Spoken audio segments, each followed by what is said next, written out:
Bueno, el día de hoy es justamente a propósito de que se inician las clases, o se iniciaron ya las clases de una manera progresiva, pues vamos a hablar qué pasa con los niños en esta época de pandemia de COVID. Y también pues considerando de que ya se inicia también para el próximo mes de julio, en los primeros días se iniciaría ya el retorno al trabajo presencial de aquellas personas que estaban haciendo teletrabajo, pues ya instituciones públicas o privadas. Pues yo digo que hay que tenerlo con mucha precaución. Se ha logrado un avance muy importante, se ha logrado tener una meseta ahorita, es decir, los casos de COVID no han incrementado, está estable, las unidades de UCI empiezan a descongestionarse. En el Hospital Delfina Torres nosotros estuvimos hasta la semana pasada, no, en principios de esta semana, la ocupación de UCI, de las 20 camas que habían, estaban 8 ocupadas. Eso da a las claras que no se está grabando mucha gente como antes. Sí es cierto que hay mucha gente que se complica, sobre todo personas vulnerables, pero ya la demanda tan grande que había se ha controlado un poco. Pero eso, pues si aflojamos las medidas, como va a ocurrir, clases presenciales para los menores, trabajo ya permanente o se ha dicho que va a ser de una forma pues parcial, progresiva, estableciendo aforos, pero de todas maneras tenemos que tener mucho cuidado. Entonces yo pienso que aquí caben algunas interrogantes cuando hablamos de COVID en niños. Tenemos que considerar que en los niños el 98% de los niños cursan con un COVID asintomático o con síntomas muy leves, que en muchas ocasiones pasa imperceptible y ni siquiera los padres se dieron cuenta que ese niño tuvo COVID. Pero ese niño es 10 veces más contagioso que un adulto. Eso quiere decir que el niño con COVID llega a su domicilio y si hay un abuelito, un padre que tiene una enfermedad de base, de fondo, le va a pasar a ese padre. Y esas personas vulnerables son las que se nos complican y llegan a las olas de unidad de cuidados intensivos y son los que van a estar intubados y son los que fallecen en general. De repente el problema no es el niño, el problema son a los que contagia, ¿no? Fácilmente. Así es. Y también consideramos algo más, pues, ¿no? Estábamos hablando que, creo que en una oportunidad anterior hablamos de que cuando se abren las clases, eso da lugar pues a que los maestros, muchos están vacunados, yo creo que unos pocos no estén, pero en cambio el personal que trabaja en los colegios, el personal de limpieza, el personal de seguridad, la gente que hace guardianía, la gente que trabaja en administrativo no está vacunada. Entonces eso va a ser pues un problema bastante serio porque pues puede haber de parte y parte contaminación, o sea que el niño contamine a un adulto, o sea que el adulto transmita al niño y ese niño, como decíamos, va a su casa y va a tener un problema muy serio, ¿no? Ahora hay que considerar que los niños que se complican producen un síndrome que se llama síndrome inflamatorio multisistémico, que es una enfermedad, es un conjunto de síntomas que casi ataca a todos los órganos, al corazón, a los pulmones, a los riñones, a la vista, a la piel.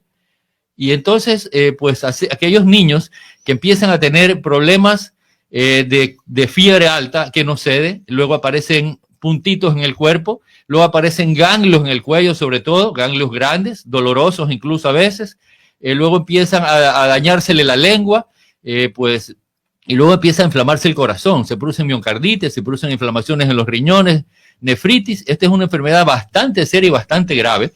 Afortunadamente, decía, solo es el 2% de los niños que se complican, pero de todas maneras hay que considerarlo y tener en cuenta, pues, ahora que se inicia el periodo de clases, que tengamos conocimiento pleno de lo que pueda ocurrir. Y yo hago una interrogante aquí, Fabricio, y usted que trabaja en colegio y que ha sido vicerrector, si usted se recuerda cuando había el médico escolar, el médico del colegio. Así es. Aún tenemos en la unidad educativa 5 de agosto, nos queda uno. Ya, es uno de los pocos colegios de la ciudad que yo conozca que existe. Ya se jubilaron 3. Todos esos médicos, pero esas partidas las suspendieron. Las suspendieron. Esas partidas las retiraron. Eso quiere decir que los colegios ya no tienen la posibilidad de tener un médico. Y la ley decía y dice que en algunas instituciones, cuando pasa de X cantidad de alumnos o de personal, es obligatorio tener un médico. Y yo creo que es el momento para que los colegios de profesionales, colegios médicos, los COEs cantonales, los COEs provinciales exijan que se vuelva nuevamente a tener un médico en un colegio. ¿Usted sabe cuántos alumnos tiene el 5 de agosto? 2.000 y algo más. El Sagrado Corazón tiene más alumnos, y así muchos colegios. Más o menos por ahí, 2.400 alumnos. ¿Están los maestros preparados, capacitados para atender una emergencia? que se presente un estudiante, un joven, un adolescente o un niño? Yo creo que no. Ningún personal del colegio, sea administrativo, sea pues de los profesores, no está preparado para esto y se impone pues que tengamos un médico en los colegios de Esmeralda, sobre todo en los colegios principales, los que tienen más estudiantes, de tal manera pues que podamos auxiliar de alguna forma a aquellos alumnos que lleguen a tener problemas y que se presenten justamente en la época de clase. Trabajo preventivo sería ese, ¿no? Así es, preventivo y también para ver las emergencias que puedan ocurrir, porque usted sabe que este COVID tiene reales problemas, ¿no? De pronto un paciente está asintomático, a lo mejor cursa con un síntoma que es grave y vienen las complicaciones. Ya, doctor, esto de las afectaciones a los niños, usted lo ha dicho, de repente al joven o al niño no le afecta mayormente, pero sí al adulto, ¿no? Que es el sitio de contagio. Esto va a tener unidades más abarrotadas si no tomamos el control. Porque el contagio puede darse en el bus una vez que se retorne a clase, el contagio puede darse en la buseta, el contagio puede darse en el recreo por el consumo del agua. Entonces es un asunto bastante complicado cuando hablamos de los niños. Sí, yo pienso que estas medidas debieron haber esperado un poquito más. Se ha pues planteado de parte del gobierno que se va a vacunar a 9 millones de personas en 100 días. Entonces para mí que lo lógico hubiera sido haber esperado septiembre, 1 de septiembre, de tal manera que ya esta cantidad de personas vacunadas dieran lugar pues a que el contagio ya fuera mínimo, ¿no? Pero lamentablemente no sé por qué hay este apresuramiento a volver al trabajo presencial, a volver a las clases, si pues estamos de por medio está la vida de los ciudadanos, ¿no? Y pues sería gravísimo que todo este esfuerzo que se ha hecho y que esa meseta que se ha presentado, pues vaya a tirarse al traste como ha ocurrido en otros países, como por ejemplo Chile, como por ejemplo Inglaterra, en que han aparecido rebrotes justamente cuando se aflojaron las medidas. Entonces, pues como vemos, pues hay que tener todas estas consideraciones. Ahora, la vacunación para niños todavía no está establecida. En agosto, creo. Sí, pero en los Estados Unidos todavía está en investigación. En los Estados Unidos se está vacunando de 12 años hacia adelante. En nuestro país se está vacunando de 16 años hacia adelante. No está todavía establecido para niños menores, entonces pues están todavía desprotegidos de esta vacuna y también desprotegidos las personas que viven en esos hogares donde hay familiares vulnerables.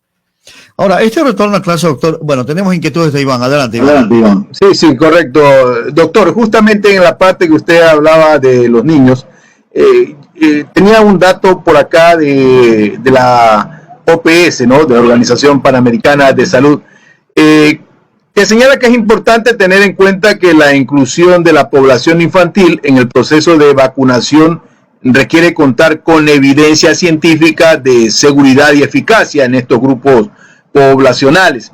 Entonces, se ha pedido disponer de la autorización de uso del organismo regulatorio nacional para ese grupo de edad, o sea, como de dosis suficiente para este fin. O sea, todavía las farmacéuticas dicen que, sobre todo Sinovac, que el permiso para aplicar la fórmula en población pediátrica les presentará suficientes estudios, o sea, todavía faltan estudios para realizar en esta inoculación a los niños desde los 3 años, que es lo que pretende el actual gobierno, y hasta los adolescentes de 15. Entonces, en ese sentido, todavía creo que no está claro que la vacunación para los niños sea efectiva, una estrategia de mayor consistencia, ¿no? Efectivamente. No hay todavía evidencia científica, no hay medicina basada en evidencia aún que nos indique pues que los niños ya pueden ser vacunados sin haber efectos colaterales. La Sinovac se la está indicando de 3 a 16 años, pero no hay los estudios correspondientes que avalen que no va a haber ningún problema. Por eso, pues en los Estados Unidos, algunos países desarrollados usan la Pfizer desde los 12 años en adelante. Y en el Ecuador se estaba vacunando de 16 años en adelante, sobre todo aquellas personas que tenían problemas de discapacidad o enfermedades catastróficas que los exponían a ser personas vulnerables. Pues eso es importante. En la vacunación actual, pues, ahorita realmente hay una preocupación del Ministerio de Salud Pública, hay un ausentismo elevado. Y yo digo, si es que la gente no acude a vacunarse, aquí se indicaba que el 30% de mayores de 80 años no están acudiendo, o pues bueno, esos pacientes que tienen no quieren dificultad, vacunarse. ya, y además de 80 años no los pueden movilizar, entonces ahí tienen que trasladarse brigadas a los domicilios. Existe en todos los centros de salud del Ecuador el médico del barrio. Ese médico pues que tiene que visitar las casas y conoce las personas. El barrido, exacto, hay que ir a los domicilios con estas personas mayores de 80 años. El 25% de mayores de 65 años no acude. El 10% de los menores de 64 años no está ocurriendo. Entonces yo digo aquí, habría que abrir, si las personas no están acudiendo, ábrala para otras personas. ¿Cuáles son las personas ahorita que más contagio tienen? Las personas jóvenes, las personas activas económicamente, las que salen a trabajar. Y para ellos, de acuerdo a la edad, todavía no tienen la posibilidad de vacunarse. Si es que no están concurriendo las personas de otras edades que les corresponde, abramos a las personas que asistan y que están en época activa. Y son los que ahorita se están complicando. Ya no son los viejitos. Como vemos, los menores se complican muy poco, pero las personas que están de los 20 hasta los 50 años son las que se están complicando ahora.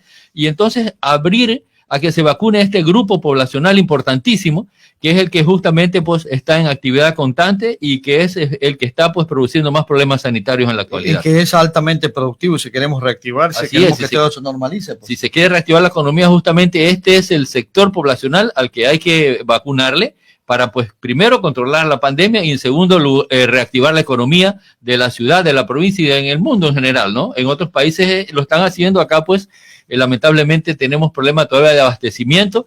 Yo veía en las noticias, leía en algunos periódicos que hay mucha gente que se puso la primera dosis de Pfizer y que han ido por la segunda porque ya les correspondía los 21 o los 28 días y no hay la segunda dosis todavía. Y también pues hay lo contrario, hay gente que se puso la primera dosis y que no quiere ir por la segunda.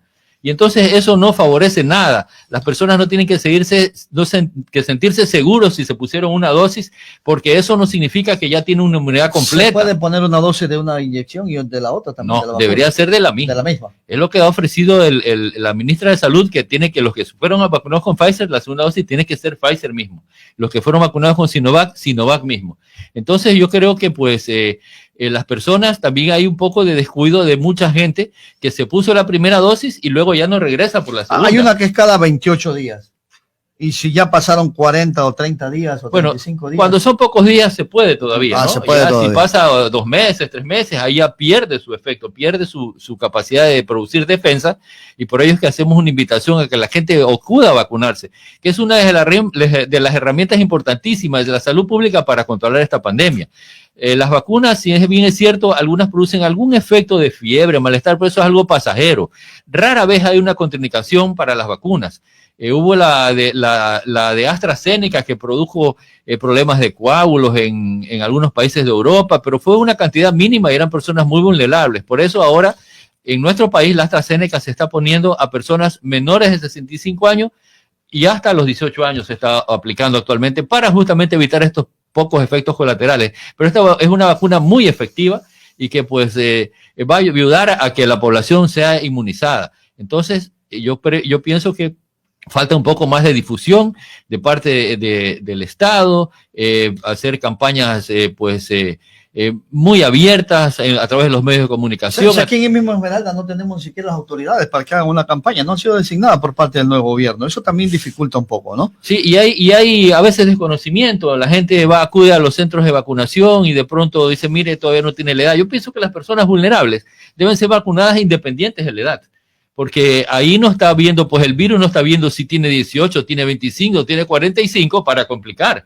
Y esa justamente es la gente que llega a la unidad de cuidados intensivos, la gente que se entuba y es la gente que estaba muriéndose.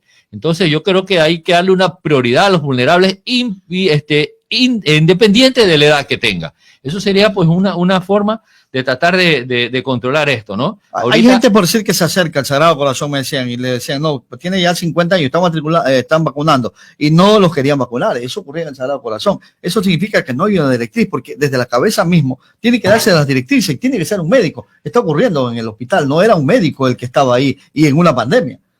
Sí, mire, la gente acude a vacunarse, y pues lamentablemente, si no tiene los 65 años, ahora baja un poquito, pero anteriormente, si no tenés 65 años no puede vacunarse. Y si era de 60 a 65, solo ahí se le aceptaba ser vulnerable y lo vacunaban. Ahorita ya a los 50. Ahora está desde los 45 a los 49 años que tengan 50% de discapacidad, una enfermedad crónica. Y me parece bien y tiene que bajarlo. Por ejemplo, mire, los asmáticos, generalmente el asma es una enfermedad, es la enfermedad crónica más frecuente en niños. Puede complicar. En niños, claro, los asmáticos tienen una alta incidencia de complicarse. Y esos pacientes deberían ser considerados para ser vacunados independientes de la edad. Las personas diabéticas también tienen una alta incidencia en complicarse. Ahí no interesa que tengan más de 60 años o más de 50 años. Tienen que ser vacunados porque son consideradas factores de riesgo. Las personas que toman antiagregantes plaquetarios por enfermedades cardíacas, las personas que tienen cáncer y que toman inmunosupresores, todas estas personas tienen que ser vacunadas independiente de la edad.